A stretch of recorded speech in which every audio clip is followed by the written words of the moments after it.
এক সপ্তাহের বেশি। 20 দিনের উপর হয়ে যাবে এটা। ওই 20 দিনের উপর। আজ দেখ দেখো সিস্টেম না কথা জানিস তো? আমি ডাব আনতে পারবো না কেউ। দেখ তাই আছে দেখ মা। কিচ্ছু হয় না মা। এই জন্য তো বলছি মায়ের মন্দিরের জন্য তুমি চিন্তা করো না। হ্যাঁ, মার মন্দির মাই করবে। চিন্তা হয় মা গো, মায়ের মন্দির কবে করে দেব।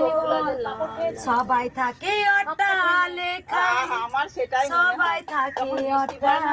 মায়ের গায়ে হয়তো জল পড়ছে, মায়ের গায়ে মা থাকে জল পড়ে।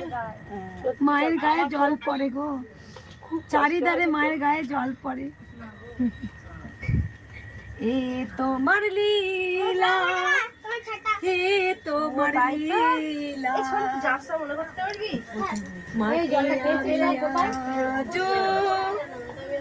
ভালো জায়গায় বসাতে পারলাম না, পারলাম না। আজ লড়াই চলছে মাগো। ভাই তোমরা বলো চিন্তা করো না, এটা সত্যি মায়ের জন্য সবসময় আমার চিন্তা হয় গো, সবসময় আমার চিন্তা হয়।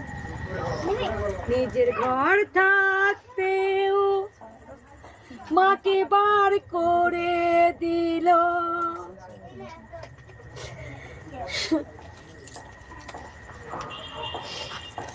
কোনোদিন ভাবিনি মাকে বেরিয়ে আসতে হবে, মাঠের মাঝে মা বসবে।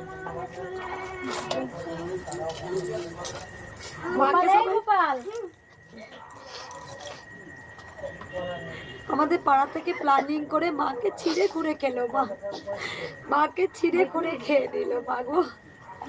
মাকে বার করতেও এক পা ওদের দ্বিধাবোধ হলো না, দ্বিধাবোধ হলো না, মাকে বার করেই ছাড়লো মা। আমি স্বপ্নেও ভাবিনি আমার মাকে এইভাবে মা বেরিয়ে আসবে। কেউ চাললো না, পাড়া সবাই প্ল্যানিং করেছিল। কি এমন ক্ষতি করেছিল ভক্তরা, মা কি এমন কার ক্ষতি করেছিল? এত কোটি কোটি মানুষের মঙ্গল হচ্ছিল বলেই তো ভক্তরা আসছিল মায়ের কাছে পুজো দিতে। হিংসা এমনই একটা জিনিস মা, হিংসা মানুষকে পশুত্বেরও অধম তৈরি করে দেয় মা। হিংসা এমনই একটা জিনিস, হিংসা বড় জিনিস গো মা।